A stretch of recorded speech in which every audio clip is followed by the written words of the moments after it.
Corona को हराना है तो टीका जरूर लगवाना है।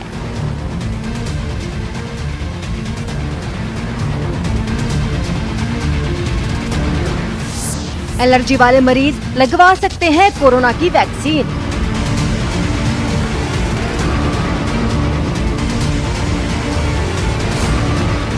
एलर्जी की गंभीर समस्या वाले पेशेंट्स डॉक्टर्स की सलाह के बाद लगवाएं टीका।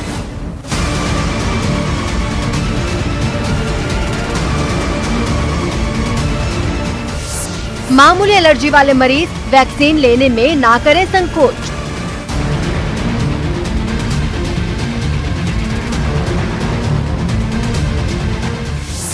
गंभीर एलर्जी हो तो भी मरीज दवा लेते रहें और टीका जरूर लगवाएं।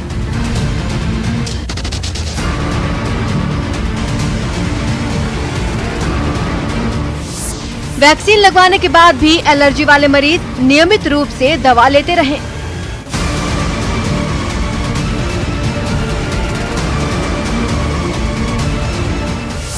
वैक्सीनेशन के कारण होने वाली एलर्जी के प्रबंधन के लिए सेंटर्स पर ही व्यवस्था।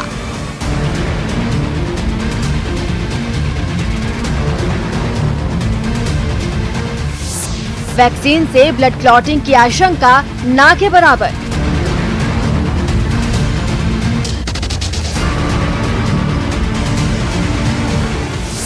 कोविड से ठीक होने के 3 महीने बाद लगवा सकते हैं वैक्सीन।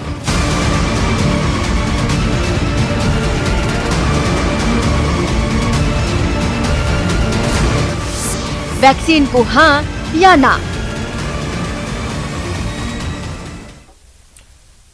तो सवाल बेहद सिंपल है, वैक्सीन को हाँ या ना। स्वागत है आप सभी का, आपके साथ मैं हूं स्वप्निल। देखिए, तमाम तरह की बातें लोगों के बीच में है वैक्सीन को लेकर। कई जगहों पर स्वास्थ्य कर्मियों को पापड़ बेलने पड़ गए लोगों को समझाने में कि वैक्सीन लगवाई है। लेकिन अगर हम बात करें आज के इस बुलेटिन की कड़ी में कि वो लोग जो किसी एलर्जी से जूझ रहे हैं या किसी अवस्था में है, गर्भावस्था हो सकती है या फिर मान लीजिए कि सांस लेने में दिक्कतें होती हैं, तो इस तरह के लोग क्या करें, वो वैक्सीन लें या नहीं, इस पर डॉक्टर्स क्या कहते हैं, इन्हीं तमाम जानकारियों को लेकर हम आपके सामने आए हैं। मेरे साथ जो गेस्ट मौजूद हैं आपको इंट्रोड्यूस करवा देता हूं। Doctor Rohit Batra consultant dermatologist हैं सर गंगाराम अस्पताल के, और डॉक्टर श्याम माथुर एचओडी हैं मेडिसिन एसएन मेडिकल कॉलेज के। आप दोनों का स्वागत है न्यूज 18 राजस्थान पर। शुरुआत बेहद सिंपल क्वेश्चन से करना चाहता हूं। डॉक्टर श्याम माथुर, तमाम तरह की एलर्जीज होती हैं, कुछ सिंपल भी होती हैं, कुछ गंभीर भी होती हैं। तो ये जो एलर्जी वाले मरीज हैं वैक्सीन लेने के लिए किस प्रक्रिया से गुजरे? उन्हें हो सकता है कुछ बातों को लेकर झिझक हो। जिनको गंभीर एलर्जी है और जो दवाइयां हैं वो दवाएं लेते हुए गंभीर एलर्जी में ऐसा कोई अभी हमारे सामने ऐसा नहीं आया कि एलर्जी होते हुए भी कोई रिएक्शन ऐसा हुआ हो। तो जिनको माइल्ड एलर्जी है वो तो वैक्सीन आराम से ले सकते हैं, और जिनको गंभीर एलर्जी है, जिनको ज्यादा है, वो जो दवाइयां एलर्जी की ले रहे हैं वो दवाइयां लेते हुए वैक्सीन को ले सकते हैं। तो वैक्सीन के बारे में इतना डरने की जरूरत नहीं है कि हमारे को गंभीर लक्षण आ जाएंगे। तो जिनको एलर्जी हुई वैक्सीन ले सकते हैं, अनलेस कोई पास में कोई सीरियस इवेंट हुआ हो, अदरवाइज यस ले सकते हैं। थोड़ा सा एक्सप्लेन करेंगे, अगर सीरियस इवेंट जो आप कह रहे हैं कि अगर पास्ट में कोई मेडिकल हिस्ट्री गंभीर हो तो किस तरह की, या फिर उसमें डॉक्टर से सुझाव ले लिया जाए? तो मैं आपको फॉर एग्जांपल दूंगा, किसी को अंडे से एग से एलर्जी है और वो क्लियर हिस्ट्री देता है, सर जब भी मैं अंडा खाता हूँ मेरे को सीवियर सांस में तकलीफ हो जाती है, इवन मेरे को हॉस्पिटलाइज होना पड़ता है। तो ऐसे पेशेंट को हम सावधानी पूर्वक वैक्सीन लगा के अंडर ऑब्जर्वेशन 1 घंटा रख लें। दवाई पहले से एंटी एलर्जी को हम दे सकते हैं। यूजुअली हम 1 घंटा तक वैसे भी ऑब्जर्वेशन में रखते ही हैं, तो ऐसे मरीजों को और हम ध्यान से ऑब्जर्वेशन में रख सकते हैं। तो कहने का मतलब है अनलेस कोई सीवियर एलर्जी हो, अदरवाइज माइल्ड एलर्जी में एंटी एलर्जी दे के वैक्सीनेशन लगवाया जा सकता है। और सबसे इम्पोर्टेंट बात यह है कि उसके ऊपर निगरानी रखी जानी चाहिए कि कोई एलर्जी के सीवियर लक्षण तो नहीं आ रहे हैं, ताकि उसका जल्दी से निदान किया जा सके। ठीक है। और जब एलर्जी की बात चल रही है तो कुछ स्किन एलर्जीज भी होती हैं, इसके अलावा स्किन प्रॉब्लम्स भी होती हैं। डॉक्टर रोहित बत्रा, मैं आपके पास आ रहा हूं। मैं इस सवाल के साथ आ रहा हूं कि क्या स्किन कंडीशन पर वैक्सीनेशन टीका होना चाहिए या बिना किसी स्किन कंडीशंस के साथ भी वैक्सीन ली जा सकती है? धन्यवाद। देखिए, मैं आपके पहले प्रश्न का जवाब थोड़ा और माथुर साहब ने बहुत अच्छा जवाब दिया, उसमें ऐड करना चाहूंगा कि एनाफाइलैक्सिस, जब हम कहते हैं कि एलर्जी ज्यादा है, बहुत ज्यादा है या कम है, तो एनाफाइलैक्सिस एक मात्र चीज है जिसके अंदर वैक्सीन कॉन्ट्राइंडिकेटेड है। एनाफाइलैक्सिस यानी कभी आपने कोई दवाई लगाई थी, कोई आपने इंजेक्शन लगवाया था या खाया था जिससे कि सांस लेने में तकलीफ हो गई थी, आंखें सूज गई थी, आपके होंठ सूज गए थे और एकदम आपका जो शरीर है वो नम पड़ गया था, इसको हम मेडिकल भाषा के अंदर एनाफाइलैक्सिस शॉक कहते हैं। यदि आपकी एनाफाइलैक्सिस इतनी बड़ी भयंकर, अगर आपकी एलर्जी की कोई पुरानी हिस्ट्री रही है तो आप वैक्सीन से दूर भाग रहे हैं, तो समझ आता है। बट छोटी मोटी एलर्जी, कभी आपको धूप में जाने से एलर्जी है, कुछ खाने से एलर्जी है, कुछ सूंघने से एलर्जी है, खुजली होती है, तो ऐसे में बिल्कुल घबराइए मत। वैक्सीन ही एक मात्र जरिया है जिससे कि थोड़ा सा स्पेसिफिक में चाहता हूं, आपने जो बताया एलर्जी का गंभीर फॉर्म, मैं वो टर्म एग्जैक्टली पकड़ नहीं पाया हूं, टेक्निकल टर्म है, लेकिन उसी से जुड़ा मेरा सवाल है, पर वो भी वैक्सीन तो ले सकते हैं ना, या उन्हें वैक्सीन नहीं लेनी है? ले तो शायद सकते हैं वो। वी से कॉन्ट्राइंडिकेशन कि नहीं, एनाफाइलैक्सिस शॉक किसी को अगर हो चुका है तो वो वैक्सीन नहीं ले सकता। एलर्जी, खुजली है, कहीं छींकें आती हैं, किसी को सांस लेने में थोड़ी बहुत तकलीफ है, जिसको हम अर्टिकेरिया कहते हैं, हिंदी में छपाकी कहते हैं, ठीक है, या छींके आना कहते हैं। अगर किसी को नाक की एलर्जी होती है, डस्ट एलर्जी होती है, किसी को श्वास की अस्थमा एलर्जी है, ये सारी चीजें ले सकते हैं। जहां तक सवाल है स्किन का, स्किन की कोई भी बीमारी हो, आप उसमें वैक्सीनेशन ले सकते हैं। ये बात जरूर ध्यान रखनी है कि अगर आपकी कोई ऐसी दवाएं चल रही हैं तो वैक्सीन लगवाने के एक हफ्ता पहले और एक हफ्ता बाद तक वो दवाइयां आपका डॉक्टर आपकी बंद करेगा। कई लोग जैसे सोरायसिस से प्रभावित होते हैं, विटिलाइगो से प्रभावित होते हैं, या कोई ऐसी बीमारियों के चलते जिनके अंदर रूमेटोलॉजिस्ट जो दवाइयां देते हैं, गठिया बाव जिसको कहते हैं, रूमेटॉइड अर्थराइटिस कहते हैं, इन चीजों के अंदर जब आपको इम्यूनोसप्रेसेंट ड्रग्स जिसके अंदर सबसे कॉमन है स्टेरॉइड, या जिसको हम मीथोट्रेक्सेट कहते हैं जो सोराइसिस के लोग लेते हैं, या गठिया के लोग जो लेते हैं, या अगर कोई इम्यूनोसप्रेसेंट ड्रग जिनमें माइकोफेनोलेट मोफेटिल आती है, साइक्लोस्पोरिन आती है, या एजाथायोप्रिन आती है। ये मैं जेनरिक नेम इसीलिए ले रहा हूं ताकि जो श्रोता आज हमें देख रहे हैं, अगर उनकी ऐसी कोई भी दवाई चलती है तो अपने डॉक्टर से पूछें। वो हो सकता है वैक्सीन लगवाने के एक हफ्ते बाद तक आपके लिए बंद करे वो दवाई, या कई बारी वैक्सीन लगवाने से एक हफ्ता पहले और एक हफ्ता बाद तक बंद करे। उसका रीजन है क्योंकि जब आप वैक्सीन लगवाते हैं तो आपकी बॉडी के अंदर एक इम्यूनोलॉजिकल रिएक्शन होता है कि आपकी बॉडी तैयार की जा रही है इन्फेक्शन रोग से लड़ने के लिए।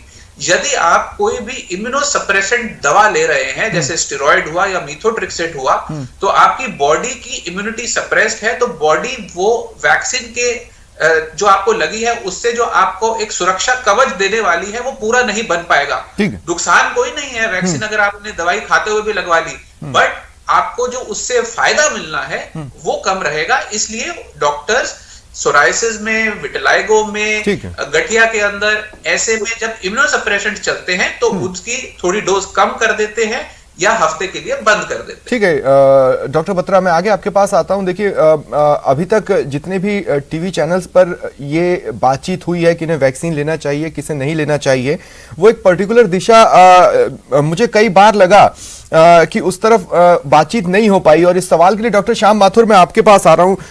डॉक्टर श्याम माथुर, देखिए, हमने देखा है कई लोगों को इंजेक्शन से इनबॉर्न डर है, वो इंजेक्शन लगवाते वक्त थर थर कांपते हैं। मैं बात कर रहा हूं साइकोलॉजिकल या साइकेट्रिक कंडीशंस की, मैं बात कर रहा हूं फोबिया की। अब हो सकता है कि वो इतना जेन्युइन हो कि वो बुरी तरह से अंदर से हिल जाए और परेशान रहने लगे, तो ऐसे लोग क्या करें? वो वैक्सीन लगवाएं, वो लगवा तो सकते हैं, फिजिकली तो वो ठीक है, लेकिन उनको एक मेंटल ट्रॉमा से गुजरना पड़ेगा।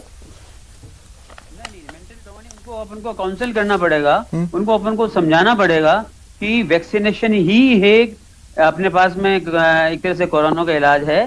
केवल सुई के डर से ये वो फोबिया रखने से या एंग्जाइटी रखने से काम नहीं चलेगा। तो मेरे हिसाब से उनका अगर ढंग से अपन काउंसलिंग करेंगे तो इस बात को समझ जाएंगे कि ये जो मेरा फोबिया ये मेरा बेकार है और मुझे वैक्सीन लेना ही लेना है। अगर मुझको कोरोना से बचना है, मुझको और लोगों को भी कोरोना से बचाना है, तो जो वैक्सीन लेना है, वैक्सीन के दोनों फायदे हैं, खुद भी इन्फेक्ट नहीं होंगे और खुद इन्फेक्ट नहीं होंगे तो दूसरों को इन्फेक्ट नहीं करें, जो अपना मकसद है।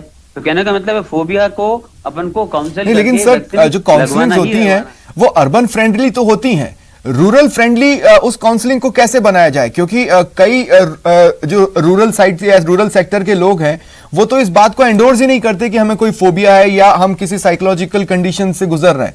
उनके लिए इन चीजों का अस्तित्व नहीं है। उनके लिए तो सिर्फ यह है कि हाँ अगर वैक्सीन लगी तो हम मर जाएंगे, फिर क्या?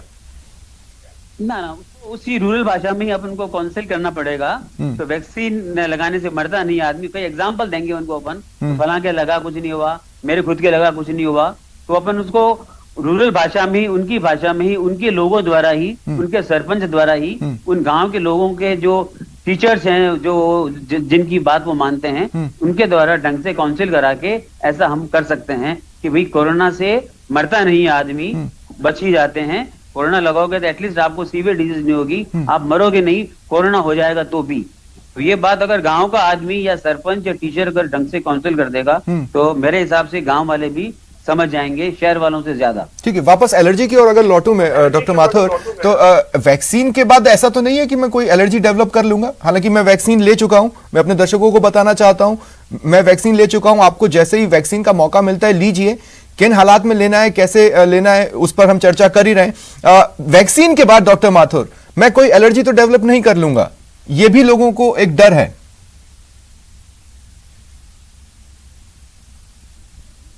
में कोई एलर्जी नहीं है, ये लोगों में काफी भ्रांतियां हैं। वैक्सीन लगाने से ये हो जाएगा, एलर्जी हो जाएगी, प्रॉब्लम हो जाएगा, ऐसा कुछ भी नहीं है।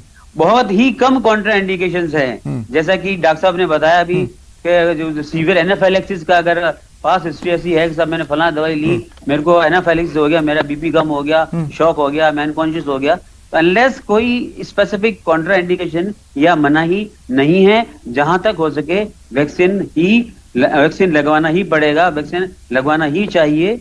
वही अपना भविष्य में अपना उपचार है, खुद भी कोरोना से बचाओ और लोगों को भी कोरोना से। तो कोई एलर्जी का कोई संभावना नहीं है। ठीक है डॉक्टर बत्रा, एक समय हुआ करता था अगर हम अपने पेरेंट्स के हाथ पर या जब उन्होंने वैक्सीन्स लिए अपने समय में, उस समय का देखें तो एक निशान छोड़ जाता है उनके शरीर पर। वो उस समय की वैक्सीन का एक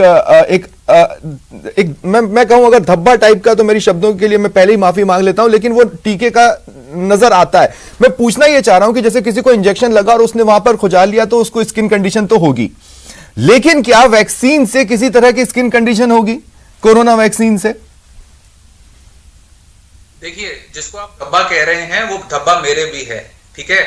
तो वो 1979-80 तक जब बीसीजी की वैक्सीन लगती थी तब वो होता था। उसके बाद जो 80s के बाद जिनको लगी है उनको ऐसा कुछ नहीं हुआ, वो धब्बे भी नहीं रहते हैं अब, ठीक है। 82-83 के बाद जिनको लगी है। जहां तक सवाल है रिएक्शन का या एलर्जी का, देखिए क्रोसिन या जो पैरासिटामोल है या कोई छोटी मोटी दवाइयां हैं, एंटीबायोटिक है, किसी भी दवाई से बहुत रेयर एक साइड इफेक्ट हो सकता है, रैश हो सकता है, खुजली हो सकती है, बुखार आ सकता है, किसी भी दवाई से। आप वैक्सीन को भूल जाएं एक मिनट। अगर हम ये लेकर चलें कि एक महंगी से महंगी गाड़ी का भी एक्सीडेंट हो सकता है, किसी भी दवाई से रिएक्शन आ सकता है, तो वैक्सीन में अगर 10,000 बंदे में से एक को किसी को खुजली हो गई, किसी को थोड़ा दर्द हो गया, किसी को कुछ हो गया, तो वो ये नहीं बताता कि वैक्सीन से ही सारी प्रॉब्लम फैल रही है। डिपेंड करता है कि कितने लोगों में हो रहा है। 10,000 में से अगर एक को 10,000 में से एक के हिसाब से भी क्या वर्स्ट केस सिनेरियो डरावना है? नहीं है, बिल्कुल नहीं है। आप देखिए, अगर किसी को कहीं आप इंजेक्शन की बात कर रहे थे कि डर लगता है, लोगों को फोबिया है, हर माँ बाप बच्चे को वैक्सीनेशन कराता है। कितने इंजेक्शन बचपन में लगते हैं, बच्चा रोता है तो क्या माँ बाप लेकर नहीं जाते उसको? क्या माँ बाप का ये फर्ज नहीं है कि अपने बच्चे को वो करवाएं इम्यूनाइजेशन, उसका इम्यूनाइजेशन शेड्यूल पूरा कराना है। सारा वर्ल्ड WHO भी कहता है, भारत सरकार भी कहती है। उसी तरह अब जो ये नई महामारी आई है, इसका सिर्फ एक ही उपाय है, वो है वैक्सीनेशन। वैक्सीनेशन करवाना है, उसमें कोई दो राय नहीं है। जो मिले वो करवाना है। कई लोगों को मैंने ये भी सुना है कि जी एक लगवा लीजिए, दूसरी से अच्छा है, दूसरी से ज्यादा प्रॉब्लम करती है, कम करती है। कोई प्रॉब्लम नहीं करती है। मैंने वैक्सीनेशन कराया, मेरे घर के अंदर सबने वैक्सीनेशन कराया, किसी को कोई प्रॉब्लम नहीं हुई है। अगर आप वैक्सीनेशन करा रहे हैं, एक आधे दिन का छोटा मोटा बुखार आ सकता है, क्योंकि आपकी बॉडी इम्यूनिटी बना रही है। अगर आप वैक्सीन करा रहे हैं उस जगह के ऊपर जहां इंजेक्शन लगा है, फिर चाहे आपको कोई भी इंजेक्शन लगे, थोड़ा सा 2-3 घंटे का दर्द रह सकता है, दैट इज नॉर्मल। अगर इंजेक्शन ढंग से ना लगाया जाए तो उस जगह पे थोड़ी बहुत स्वेलिंग आ सकती है, वो भी एक आधे दिन में चली जाएगी। ये रेयर चीजें हैं, ये वैक्सीन के थ्रू नहीं हो रही हैं, बट ये किसी भी बीमारी में किसी भी दवाई या इंजेक्शन से हो सकती है, तो इसलिए इससे डरने की कोई आवश्यकता नहीं है। अच्छा, एक सिनेरियो और मेरे दिमाग में आया। डॉक्टर माथुर, आपके पास मैं आ रहा हूं। देखिए, मेरे लिए शॉकिंग था जिस दिन मैं वैक्सीन लेने गया। जिस स्वास्थ्यकर्मी ने, जिस स्टाफर ने मुझे वैक्सीन लगाई, उन्होंने वैक्सीन लगाने के तुरंत बाद कहा कोई टेंशन नहीं है, जो मन आए खाना, किसी तरह की पाबंदियां नहीं है। पर इसका यह मतलब तो बिल्कुल नहीं है कि जिन चीजों से एलर्जी है मैं वो खाने लगूं और फिर वैक्सीन को दोष दूं। वो बिल्कुल सही है। अगर आपको एलर्जी है और पहले से आपको पता है कि मेरे को इस चीज से एलर्जी हो, तो आपको काम में लेना ही नहीं है। अदरवाइज आपका रूटीन, आपने वैक्सीन लगाया, आपको आधा 1 घंटे वहां ऑब्जर्वेशन में रखा, तो कोई तकलीफ नहीं, आप घर जाइए और जो रूटीन में आपका खाना पीना वो कीजिएगा। आपको अगर पता है कि आपको किस चीज से एलर्जी है, चाहे वो एग है, वॉट एवर इट इज, वो तो वैसे भी नहीं लेना। ऐसा थोड़ी है कि वैक्सीन लगाने से आपको वो एलर्जी मिट जाएगा। वैक्सीन लगाने से अपन को कोरोना से बचाव हो जाएगा। तो वो सिंपल जो रूटीन करते हैं, आप रूटीन खाना खाते हैं, वो आप खा सकते हैं। किस हद तक रिलैक्स महसूस करें वैक्सीन लेने के बाद? वैक्सीन लेने के बाद में आप नॉर्मल खाना खा सकते हैं, उसमें कोई स्पेशल जिस चीज से एलर्जी ऑलरेडी है आपको, वो नहीं देना है आपको, सिंपल। अच्छा, दूसरा, जिनको हार्ट कंडीशन है, मैं अब एलर्जी से इतर बात कर रहा हूं। मान लीजिए जिनको हार्ट कंडीशन है, या कोई लेडी जो प्रेग्नेंट है लेकिन उसकी कोई मेडिकल हिस्ट्री है, ये तमाम तरह की कंडीशंस अगर हम देखें तो कंडीशंस तो बहुतेरी हो सकती हैं, उनके लिए क्या? वैक्सीन तभी शुरू होता है जब उसकी एटलीस्ट 3 फेज ट्रायल कंप्लीट हो जाता है। अभी प्रेगनेंसी में ब्रेस्ट फीडिंग वालों को ये ट्रायल नहीं हुआ है, इसलिए हम प्रेगनेंसी में, ब्रेस्ट फीडिंग में 18 साल से कम वाले बच्चों में ये वैक्सीन नहीं लगाते हैं। अभी हमारे जो 3 फेज ट्रायल्स हुए हैं सारे वैक्सीन में, चाहे वो यूएसए हो, चाहे वो यूके हो, चाहे वो हिंदुस्तान हो, जो भी वैक्सीन लग रहे हैं, हमने धीरे धीरे शुरू किए। पहले हमने हेल्थ केयर वर्कर्स के लगाए, उसके बाद में हमने 60 प्लस किए, प्लस कोमॉर्बिड्स किए, उसके बाद हमने 45 प्लस किए, उसके बाद में हमने 18 से ऊपर किए। ये सब फेज 3 ट्रायल होके गुजर चुके हैं। ट्रायल सर, मैं एक चीज कहूं, मुझे जो चीज सबसे ज्यादा ऑस्ट्रक कर रही है इस थ्रू आउट वैक्सीनेशन प्रोसेस, वो ये बात कर रही है कि अभी तक किसी भी बातचीत में ऐसी कोई कंडीशन एक्चुअली सामने आई ही नहीं जिसमें हम ये बोल दें कि वो वैक्सीन नहीं ले सकता। हर कंडीशन में हमने ये कहा है कि उसके लिए तरीका डिफरेंट होगा, लेकिन वैक्सीन तो हो सकती है, वैक्सीनेशन तो हो सकता है। अभी एज पर प्रोटोकॉल अपन प्रेगनेंसी में ब्रेस्ट फीडिंग वालों को और छोटे बच्चों को वैक्सीन नहीं दे रहे हैं, क्योंकि इनका क्लिनिकल ट्रायल नहीं हुआ है तो भी उसके रिजल्ट फेज 3 के ट्रायल नहीं आए, तो इसलिए इन लोगों के अपन वैक्सीनेशन, जो सवाल है आपका, इसलिए इन लोगों का वैक्सीनेशन, हालांकि एम्स में ये बच्चों के ट्रायल शुरू हो चुके हैं। एम्स पटना में, एम्स में बिहार वगैरह में बच्चों में clinical trial first second phase हो चुकी है, लेकिन जब तक फेज 3 ट्रायल कंप्लीट हो गए, वो डीसी को ड्रग कंट्रोलर को नहीं जाता है, वो टेम्परेरी अलाउ नहीं करता है, तब तक वैक्सीन नहीं लगा सकते। तो आपका जो क्वेश्चन है, किनको नहीं लगा सकते, सबको लगा सकते हैं, एक्सेप्ट जिनको सीवियर एलर्जी हो, प्रेगनेंसी, लैक्टेटिंग मदर्स और छोटे बच्चे, क्योंकि इनमें क्लिनिकल ट्रायल अभी पूरा नहीं हुआ। ठीक है। अब देखिए, वैक्सीन नहीं लगवाने के या जो लोग नहीं लगवा रहे हैं उनके तमाम तरह के वीडियोस जो कि वायरल हो रहे हैं,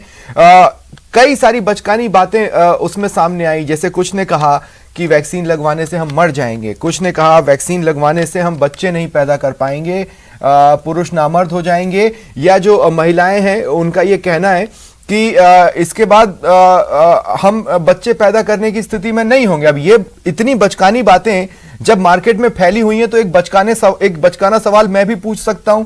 डॉक्टर बत्रा, मैं आपके पास आ रहा हूं।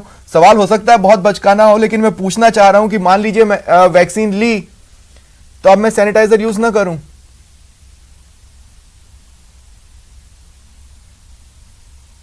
देखिए, ये तो आपको मानना होगा कि वैक्सीनेशन से, आप खुद कह रहे हैं, ये सारी बचकानी जो हरकतें हैं ये सिर्फ आजकल सबको एक सोशल मीडिया के माध्यम से मीडियम मिल जाता है अपनी बात रखने का लोगों से, और हम ये जानते हैं कि इसके अंदर कितनी फेक न्यूज आती है और फेक न्यूज इतनी बम्बार्ड की जाती है कि लोगों के मन के अंदर भ्रम पैदा कर दिया जाता है कि ऐसी चीजें भी हो सकती हैं।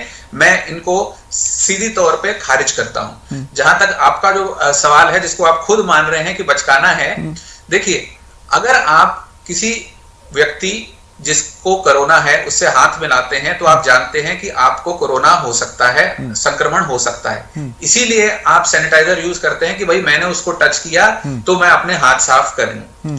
आपने वैक्सीन लगवा ली, मैं मान लेता हूं वैक्सीन 100% इफेक्टिव है, जो कि नहीं है। बढ़िया से बढ़िया वैक्सीन 92 to 93% इफेक्टिव है। अगर आप सैनिटाइजर यूज करना भी छोड़ दें, आपने किसी से हाथ मिलाया जो कोरोना का मरीज था और फिर दूसरे किसी से हाथ मिला लिया जो मरीज नहीं है, तो आपने बीच में ब्रिज का काम कर दिया। ठीक है, तो आपको खुद तो नहीं होगा, आपने वैक्सीनेशन लगवाई हुई है, ठीक, और अगर हुआ तब भी माइल्ड इन्फेक्शन होगा, बट आप कैरियर का काम कर रहे हैं। तो इसलिए अगर वैक्सीनेशन लगवाया है तो मास्क भी पहनना है, सैनिटाइज भी करना है अगर आपको पता लगा कि आपने कोई चीज टच की है, और सिर्फ अपने बारे में नहीं, पूरी फैमिली, पूरे सोसाइटी के बारे में सोचना है कि आप कहीं कैरियर का काम नहीं कर रहे। दूसरी बात, बहुत बोला जा रहा है कि जी अगर वैक्सीन लगवा ली तो बच्चा पैदा नहीं होगा, वैक्सीन लगवा ली तो गर्भावस्था में प्रॉब्लम आ जाएगी। अगर आप कोरोना हो गया तो आप जिसको कोरोना हो गया है उससे पूछिए, उसको कोई डिफिकल्टी हो रही है, उसको बच्चे पैदा करने में कोई प्रॉब्लम हुई? ऐसी माताएं बहनें जिनको कोरोना हुआ था और फिर वो गर्भावस्था में है, उनको कोई प्रॉब्लम हुई? अगर बीमारी होने के बाद, ठीक होने के बाद सब कुछ आपकी नॉर्मल लाइफ चल रही है, आप बच्चे पैदा कर पा रहे हैं, तो वैक्सीनेशन बेचारी क्या कर लेगी? इसलिए ये सारी सुनी सुनाई बातों पे मत जाइए। मात्र एक विकल्प है, वैक्सीनेशन लगवाना है। दूसरा, आपने ये पूछा कि हर चीज के लिए प्रोटोकॉल चेंज क्यों हो जाता है। देखिए, आप ये सोचिए, अगर गर्भावस्था के अंदर, प्रेगनेंसी के अंदर आपका डॉक्टर कोई भी बीमारी हो, माथुर साहब हमारे यहाँ बैठे हैं, तो तब भी वो कई दवाइयों को रोकते हैं कि भाई कई बच्चे को कोई प्रॉब्लम ना हो जाए, क्योंकि उनके ऊपर डेटा कम है। ठीक है, बहुत सोच समझ के, विचार करके, गायनेक से पूछकर दवाई दी जाती है ब्रेस्ट फीडिंग में या प्रेगनेंसी में कि कहीं बच्चे को कोई प्रॉब्लम ना हो जाए। उसी तरह, क्योंकि हमारे पास वैक्सीनेशन का इतना अभी डेटा नहीं है कि वो प्रेगनेंसी में या ब्रेस्ट फीडिंग मदर्स के अंदर दी जा सकती है, नहीं, इसीलिए रोका गया है। तो इसलिए इसका कोई हवा बनाने की जरूरत नहीं है कि जी आप मेरा अंतिम सवाल, बस मैं अंतिम सवाल यहाँ पर लेना चाहता हूँ डॉक्टर माथुर। उस सवाल के लिए मैं आपके पास आ रहा हूँ। डॉक्टर माथुर, मेरा सवाल बेहद सिंपल है। वैक्सीन ली, उसका बूस्टर डोज लिया, क्या मैं उसके बाद दूसरी वैक्सीन ट्राई कर सकता हूं? कर सकता हूं तो कितने गैप के बाद, और अगर नहीं तो कितने पीरियड के बाद मुझे फिर से वैक्सीन प्रोसेस से गुजरना पड़ेगा, या फिर एक बार ले लिया परमानेंट है? कई तरह की वैक्सीन आती है, जैसा आपको पता है, कोविशील्ड आती है, कोवैक्सीन आती है, अमेरिका में अलग वो फाइजर की लगाते हैं जी। अपने फॉर एग्जांपल कोविशील्ड की वैक्सीन लगाई है, तो पहले अपने प्रोटोकॉल था कि 4 हफ्ते बाद में आपको दूसरी डोज लगेगी। बाद में प्रोटोकॉल बदला गया कि आपको 3 महीने बाद लगाई जाएगी।